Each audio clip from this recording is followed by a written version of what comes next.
மிதுன ராசி என்பர்களே, மிதுன ராசியை பொறுத்த வரைக்கும் மிகப்பெரிய செல்வந்தர் ஆகக்கூடிய ஒரு முக்கியமான ராசி இந்த மிதுன ராசி. மிகப்பெரிய செல்வந்தர்கள் எல்லாமே சிலர் இப்போ ஒரு 100% பேர் இருக்காங்கன்னா அதில் மினிமம் ஒரு 7% பேர் 8% பேர் மிதுன ராசிக்காரர்களாக இருப்பாங்க.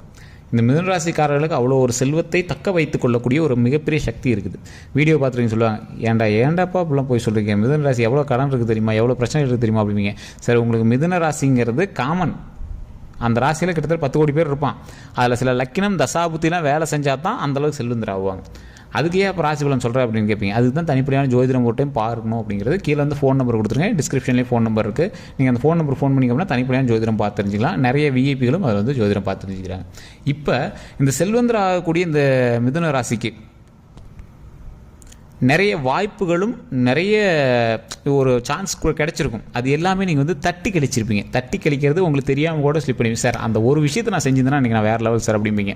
சார், அந்த ஒரு இடத்த நான் வந்து சரியாக பண்ணியிருந்தேன்னா வேறு லெவல் சார், அந்த ஒரு விஷயம் எப்படி இது சாதிச்சுனே தெரியல சார் அப்படின்னு நிறைய குழம்பல்கள் உங்களுக்குள்ளே இருக்கும். அந்த குழம்பல்கள் எல்லாமே சரியாகிறதுக்கு இன்னொரு வாய்ப்பு, சான்ஸ் கிடைக்கக்கூடிய ஒரு நேரம். அந்த சான்ஸுமே நீங்கள் தட்டி கழிக்காமல் நீங்கள் வந்து செஞ்சீங்க அப்படின்னா ஆட்டோமேட்டிக்காக வந்துடும். அது எப்படி தட்டி கழிக்காமல் இருக்கிறது, எப்படி அதை கைவிட்டு போகாமல் நம்ம வந்து தடுக்கிறது அப்படிங்கிறத இந்த 12 நாட்கள். இந்த 12 நாட்கள் நீங்கள் செய்யக்கூடிய ஒரு முக்கியமான விஷயம், முதல் விஷயம் குலதெய்வ வழிபாடு. இந்த வருடத்தினுடைய முதல் அமாவாசை முடிஞ்சாச்சு, உடனே நீங்கள் போகிறீங்க, குலதெய்வத்தில் வழிபடுறீங்க, ஒரு பொங்கல் வைக்கிறீங்க, அப்படிலாம் சாப்பாடு ஏதாவது செஞ்சு எடுத்துகிட்டு போகிறீங்க, அங்கே உட்காந்து சாப்பிட்றீங்க, அங்கே இருக்கிற யாருக்காவது ஒருத்தருக்கு அன்னதானம் பண்ணுறீங்க. இதுதான் ஒரு முக்கியமான ஒரு ஃபஸ்ட்டு பரிகாரம். இது பரிகாரம் அப்படின்னு சொல்கிறத விட உங்களோட தாய் தந்தையரோடு உட்காந்து உணவு உண்ணுவதற்கான ஒரு முக்கியமான நேரம். லீவு நாட்களில் போங்க, குலதெய்வத்திட்ட ஒரு பொங்கல் வைங்க, இல்லையா சாப்பாடு செஞ்சு எடுத்துகிட்டு போங்க, அங்கே போய் உட்காந்து சாப்பிடுங்க. அங்கே யாராவது சாப்பாடு இல்லாமல் இருந்தாங்களா எங்களுக்கு ஒரு கரண்டி போடுங்க, அவங்களும் சாப்பிட்டோம். உட்காந்து உங்களோட வீட்டுக்கு என்ன தேவை, உங்களோட லைஃபுக்கு இனிமேல் என்ன தேவை எல்லாமே உட்காந்து அங்கே டிஸ்கஸ் பண்ணுங்கள். அப்படின்னா நீங்கள் தனியாக தான் போகிறீங்க அப்படின்னா தனியாக உட்காந்து அது எல்லாமே சாமிகிட்ட வேண்டுங்க, உங்களுக்கு என்ன வேணுமோ வேண்டுங்க. அது அத்தனையும் நடப்பதற்கு ஒரு முக்கியமான ஒரு ஜாக்பாட் அடிக்கக்கூடிய ஒரு நேரமாக இந்த நேரம் அமையும். குலதெய்வம் வளைக்கக்கூடிய ஒரு விஷயத்தை சரி பண்ணுவதற்கு இந்த முக்கியமான நேரம் உங்களுக்கு வழிவகுக்கும். சித்திரையினுடைய விசுவாவசு வருடத்தின் முக்கியமான ஒரு காலகட்டத்தில் இந்த 12 நாட்கள் உங்களுடைய வளர்ச்சிக்கும் வளர்பிறையாக இருக்கக்கூடிய இந்த நாட்கள் உங்களுடைய வாழ்க்கையினுடைய வளர்ச்சிக்கும் வம்சத்தினுடைய வளர்ச்சிக்கும் மிகப்பெரிய உறுதுணையாக அமையக்கூடிய ஒரு நேரமாக அமையுதுங்க. அது மட்டும் இல்லாமல் இந்த காலகட்டத்தில், இந்த முக்கியமான ஒரு காலகட்டத்தில் நீங்கள் செய்யக்கூடிய எல்லா விஷயமே ஒரு எப்படி இப்போ சொல்கிறது, வீடு கட்டுறதுக்கு முன்னாடி வந்து ஒரு கால் போடுவோம் பார்த்தீங்களா, அந்த மாதிரி உங்களுக்கு உடனே ஜாக்பாட் அடிச்சிருமா, உடனே கட்டணம் அடிச்சிடலாமா, உடனே சரி பண்ணிடலாமா, உடனே எல்லாம் முடியாதுங்க. அது தெளிவாக இதிலே சொல்லிடுறேன். ஏன்னா செஞ்ச உடனே செஞ்சிடும் அப்படிங்கிற பரிகாரம் வந்து இதில் கிடையவே கிடையாது. செஞ்ச உடனே செஞ்சிடும், விதி மாறிடும் அப்படிங்கிறலாம் எதுவுமே கிடையாதுங்க. நீங்கள் செய்வதற்கு ஒரு தொடக்கம், இந்த சான்ஸு விடக்கூடாது அப்படிங்கிறதுக்கான தொடக்கம். இப்போ ஒரு வீடு கட்டுறதுக்கான வாய்ப்பு, கடன் வாங்கி தான் கட்டுறீங்க, ஆனால் வாய்ப்பு. சார், அது பின்னாடி எவ்வளோ கடன் இருக்குது, அது என்னை கட்டுறது, அதெல்லாம் அப்புறம். ஆனால் வீடுன்னு ஒன்று உங்களுக்குன்னு உருவாயிடல, உங்கள் தங்கும் இடம்னு ஒன்று உருவாயிடல. அதான் இருக்க இடம், உடுக்க உடை, உணவு, இந்த மாதிரி உங்களுக்கு தேவையானதை நீங்கள் உருவாக்கிறதுக்கு ஒரு முக்கியமான இடம். திருமணம் ஆகாதவங்களுக்கு திருமணத்திற்கான ஸ்டெப் எடுக்கிறது ஒரு முக்கியமான நேரம். குழந்தை இல்லாதவங்களுக்கு குழந்தை உருவாவதற்கான ஒரு முக்கியமான காலகட்டம். தொழில் அமையாமல் இருக்கிறவங்க தொழில் உருவாவதற்கு ஒரு முக்கியமான காலகட்டம். வேலை இல்லாமல் சுற்றிட்டு இருந்தவங்களுக்கு வேலை கிடைப்பதற்கு ஒரு முக்கியமான காலகட்டம். இந்த காலகட்டம் எல்லாத்துலேயுமே கம்பேர் பண்ணும்போது உங்களுக்கு அதிகமான பாசிட்டிவ் பாயிண்ட் இருக்கக்கூடிய ஒரு காலகட்டம் எதுக்கு தெரியுமா? திருமணத்திற்கு. திருமணம் ஆகாமல் தவிச்சிட்டு இருக்கீங்க, குழந்தை இல்லாமல் தவிச்சிட்டு இருக்கீங்க அப்படின்னா இந்த 12 நாட்களில் குலதெய்வ வழிபாடு பண்ணிவிட்டு, திருமணம் ஆகாதவங்க நான் சொல்லக்கூடிய ஒரு விஷயத்தை சொல்லி கண்டிப்பாக பக்கத்தில் இருக்கக்கூடிய முருகர் கோயிலுக்கு போயிட்டு முடிஞ்சால் இந்த 12 நாட்களுமே போய் பாருங்கள். அப்படி இல்லையா 12 நாட்களில் முக்கியமாக ஒரு 2 நாளைக்காவது போய் வணங்கிட்டு வாங்க. ஓம் வள்ளி தெய்வானை சமேத சுப்பிரமணிய சுவாமியை போற்றி, ஓம் வள்ளி தெய்வானை சமேத சுப்பிரமணிய சுவாமியை போற்றி, ஓம் வள்ளி தெய்வானை சமேத சுப்பிரமணிய சுவாமியை போற்றி அப்படின்னு 3 டைம் சொல்லிவிட்டு அதை கமெண்ட் செக்ஷனில் பதிவிடுங்க. ஃப்ரீ டைமில் அல்லது கோயிலில் போய் இதை வந்து கண்டிப்பாக சொல்லி பாருங்கள். ஃப்ரீ டைமில் எப்போல்லாம் உங்களுக்கு தோணுதோ, வீட்டில் படுத்துட்ருக்கீங்க, டிவி பார்த்துட்ருக்கீங்க, டிவியில் விளம்பரம் வரும் சார், நான் பாஸ் பண்ணிவிட்டு அப்படியே சவுண்டு கம்மியாக வச்சுட்டு வேறு எங்கேயோ யோசிச்சுட்டு இருந்தேன், அந்த இடத்துல எனக்கு இந்த நினைப்பு வந்துச்சு, கல்யாண மேட்ரு உங்களுக்கு தோணுச்சு அப்படின்னா அந்த இடத்துல நீங்கள் வந்து சொல்லுங்கள், ஓம் வள்ளி தெய்வானை சமேத சுப்பிரமணிய சுவாமியை போற்றி. இதை குழந்தை இல்லாதவங்களும் இது வந்து சொல்லலாம். குழந்தை இல்லாதவங்க இந்த ஒரு விஷயத்தை சேர்த்து சொல்லுங்கள். ஓம் பால தண்டாயுத பாணியே போற்றி, ஓம் பால தண்டாயுத பாணியை போற்றி, ஓம் பால தண்டாயுத பாணியை போற்றி. இதன் மூலமாக மிகப்பெரிய நன்மை கிடைப்பதற்கான ஒரு முக்கியமான காலகட்டம் இந்த 12 நாட்கள். அது என்ன பால தண்டாயுத பாணியை போற்றி, அது ஏன் சொல்லணும்? ஏன் ஓம் சரவண பவன் சொல்லிட்டு போகலாமே, முருகரை எல்லாம் முருகர் போற்றின்னு சொல்லிட்டு போகலாமே, ஏன் வள்ளி தெய்வானை சமேத சுப்பிரமணிய சுவாமியை போற்றி அப்படின்னு சொல்லணும்? திருமணத்திற்காக வணங்குபவர்கள் அதிகமாக வணங்கக்கூடிய தெய்வமாக ஸ்ரீ வள்ளி தெய்வானை சமேத சுப்பிரமணிய சுவாமியை போற்றி அப்படின்னு தான் சொல்லி ஆகணும். ஏன்னா வள்ளியும் தெய்வானையும் இணைந்திருக்கக்கூடிய சுப்பிரமணிய சுவாமியே இதை செய்து கொடு அப்படின்னு நீங்கள் வந்து மனக்கோலத்தில் இருக்கக்கூடிய இறைவன்கிட்ட வேண்டுறீங்க. திருமணம் நடக்கக்கூடிய பத்திரிகையில் கூட இந்த மாதிரி தான் ஓவியம் இருக்கும். திருமணம் நடக்கக்கூடிய மண்டபத்தில் கூட பின்னாடி ஓவியமோ சிலையோ இப்படி தான் இருக்கும். திருமணம் ஆகக்கூடிய சில முக்கியமான இடங்கள் கோவில் கூட இந்த மாதிரி முருகர் கோவிலில் சமேதராக இருக்கக்கூடிய கோவில்களில் தான் நடக்கும். அதுக்கு தான் வள்ளி தெய்வானை சமேத சுப்பிரமணிய சுவாமியை போற்றி அப்படின்னா, இன்னல்கள் இருந்தாலும் வள்ளி எப்படி திருமணம் கைப்பிடிச்சாரு, பிரச்சனைகள் இருந்தாலும் கடவுள்களே ஒரு சைடாக போய் நிற்கக்கூடிய இடம் எப்படி இருந்துச்சு, அந்த மாதிரி ஒவ்வொரு இடத்துக்கு தகுந்தார் போலவும் எந்த பிரச்சனை வந்தாலும் திருமணத்தை வந்து தடையெல்லாம் நடத்துவதற்கு வள்ளி தெய்வானை சமேத சுப்பிரமணிய சுவாமி வந்து உறுதுணையாக இருப்பார். அதுக்கு தான் இந்த மந்திரத்தை சொல்ல வேண்டியதாக இருக்குது. அதே மாதிரி குழந்தை இல்லாதவங்க ஓம் பால தண்டாயுத பாணியை போற்றி. பால தண்டாயுத பாணி அப்படிங்கிறது ஒரு சாதாரண பேர் மாதிரி உங்களுக்கு தோணலாம்.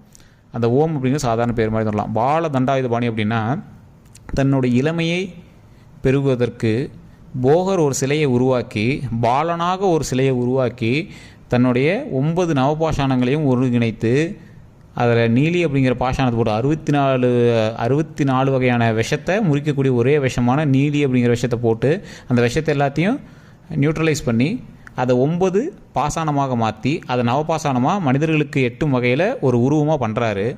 அதை மென்ஷன் பண்ணி சொல்கிறார். அது என்னவா வைக்கணும், ஒரு பாலனாக வைக்கணும், குழந்தை வடிவில் வைக்கணும். அப்படிங்கிறதுனால ஓம் பால தண்டாயுத பாணியை போற்றி அப்படின்னு சொல்ல வைக்கிறோம்.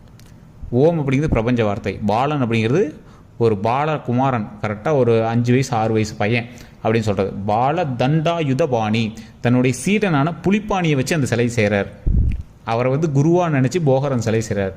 புலிப்பாணி பாலனாக ஒரு சிலையை செய்கிறேன், தண்டமாக அந்த இடம், தண்டம் அப்படிங்கிறது அந்த இடம், தண்டமாக அந்த இடத்தில் உள்ள புலிப்பாணியினுடைய ஆசையினால் செய்கிறேன். அதனால தான் பால தண்டாயுத பாணி, தண்டத்தை ஆயுதமாக கொண்ட புலிப்பாணியினுடைய சக்தியால் அதை வந்து செய்கிறேன். அதனால தான் பால தண்டாயுத பாணி அப்படிங்கிற அந்த சிலையினுடைய பெயர் பழனிக்கு உருவானது. ஸோ இன்றைக்கி போகரும் அங்கே தான் இருக்கார். புலிப்பாணியோட கருவொளி வாரிசுகள் தான் இன்றைக்கி அதுக்கு பூஜை பண்ணிகிட்டு இருக்காங்க. அங்கே பழனிக்கு போக முடியாதவங்க கூட குழந்தை வரனுக்காக அங்கே போய் வேண்டிட்டு வராங்க. குழந்தை வரன் உடனே கிடைக்குது.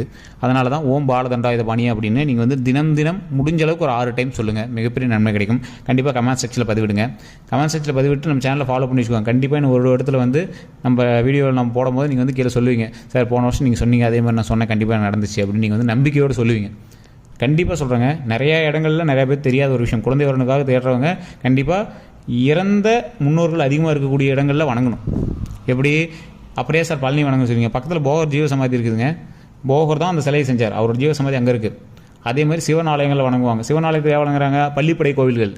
ஏற்கனவே இறந்தவருக்கு சோழர்கள் எழுப்பிய கோவில் தான் பள்ளிப்படை கோவில், அதுதான் சிவாலயங்கள். அதே மாதிரி அங்காள பரமேஸ்வரி கோயில் மேல்மலையனூர், ஏன் அங்கே போய் குழந்தை வரனுக்காக கேட்குறாங்க?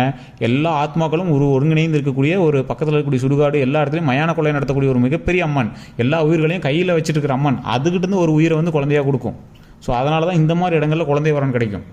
எந்த இடத்துல உயிர்கள் அதிகமாக இருக்குதோ, இறந்தவர்கள் அதிகமாக இருக்கிறாங்களோ அவங்ககிட்ட தான் குழந்தை வரன் அதிகமாக கிடைக்கும். அதனால தான் குலதெய்வத்தை போய் வழிபாடு ஃபஸ்ட்டு அப்படிம்பாங்க.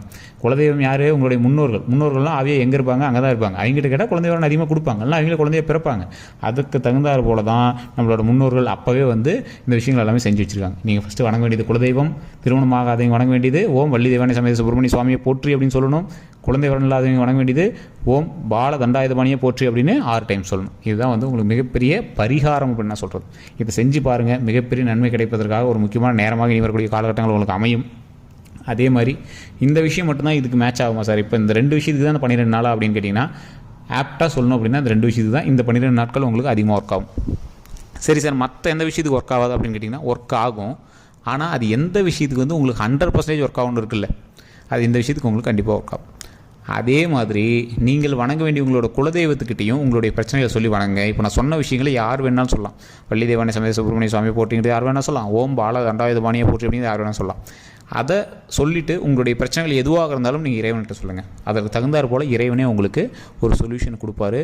100% அது சால்வ் ஆகுதா அப்படின்னு சொல்ல முடியாது. அதோடைய சால்வ் ஆகிறதுக்கான ஆரம்ப புள்ளி இங்கேருந்து ஆரம்பிக்குது. அந்த பிரச்சனைகள் சரியாவதற்கான தொடக்கம் இப்போலேருந்து ஆரம்பிக்குது அப்படின்னு வச்சுக்கோங்க. ஓகேவா? அடுத்த வீடியோக்களில் இன்னும் 12 நாட்களில் அடுத்த 12 நாட்கள் உங்களுக்கு எப்படி இருக்க போகுது, அந்த 12 நாட்களில் உங்களுக்கு என்னெல்லாம் வேரியேஷன் நடக்க போகுது, எந்த இறைவனை எப்படி வணங்கினால் அந்த விஷயங்கள் உங்களுக்கு சரியாகும், இல்லை அந்த 12 நாட்களில் என்ன தான் உங்களுக்கு நடக்க போகுது அப்படிங்கிறது எல்லாமே அடுத்த வீடியோவில் பார்க்க போகிறோம். ஸோ வாகனங்களில் கவனமாக இருங்க, தொற்று நோய் பிரச்சனைகள்லேருந்து கொஞ்சம் கவனமாக இருங்க, வெளி உணவுகளை கொஞ்சம் தவிர்த்துக்கோங்க. இது மட்டும் தான் உங்களுக்கு பிரச்சனை, அதை மட்டும் சரி பண்ணிட்டீங்க அப்படின்னா போதுமானது. உடலுக்கு எந்த ஒரு உபாதைகள் இருந்தாலும் உடனே டாக்டர் பார்த்துடணும். மற்றபடி நீங்கள் யோசிச்சுட்டு ஜோதிடத்தை சொன்னாங்கன்னு வெயிட் பண்ணிட்டு கூடாது. அது டிஸ்க்ளைமராகவே சொல்கிறோம். மற்றபடி எந்த ஒரு இஷ்யூஸும் கிடையாது. வேறு ஏதாவது தகவல்கள் வேணும் அப்படின்னா கமெண்ட் செக்ஷனில் பற்றி விடுங்க. கீழே காண்டாக்ட் நம்பர் டீட்டெயில்ஸ் கொடுத்துருவோம். ஜஸ்ட் ஃபோன் பண்ணி உங்களுக்கு எந்த ஒரு டவுட் இருந்தாலும் பிரபல ஜோதிடர்கிட்ட நீங்கள் வந்து பேசியே நீங்கள் வந்து சரி பண்ணிக்கலாம். உங்களுடைய பிரச்சனை எதுவாக இருந்தாலும் பேசி நீங்கள் வந்து கேட்டு தெரிஞ்சுக்கலாம். அதே மாதிரி நீங்கள் நார்மலாக வந்து எந்த ஒரு விஷயம் தெரிஞ்சுக்கணும் அப்படின்னாலும், வேறு ஒரு ஜோதிடம் பார்க்கணும் அப்படின்னாலும், இல்லை ஜோதி ரீதியாக இல்லை திருமண ரீதியாக எந்த ஒரு தடைகள் இருந்தாலும் ஜஸ்ட் ஃபோன் பண்ணி உங்களுடைய ப்ராப்ளத்தை ஃபோன் மூலமாக நீங்கள் வந்து சரி பண்ணிக்கலாம். நம்ம சேனலை ஃபாலோ பண்ண தான் ஃபாலோ பண்ணிக்கோங்க. சப்ஸ்கிரைப் பண்ணால் சப்ஸ்கிரைப் பண்ணி அதில் பெல் பண்ணி மறக்காம ப்ரெஸ் பண்ணிக்கோங்க. எல்லோருக்கும் நன்றி நண்பர்களே.